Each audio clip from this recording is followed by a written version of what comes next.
शिरडी सदना श्री साई सुंदरवदना शुभदाई जगत्कारण जय साई नी स्मरणे ఎంతో హాయి ఇరమున వస్త్రము చుట్టితివి చినిగిన కఫని తొడిగితివి ఫకీరు వలె కనిపించితివి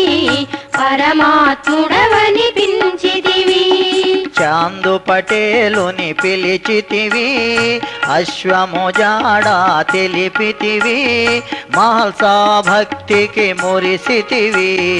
సాయని పిలిచితే పలికితివి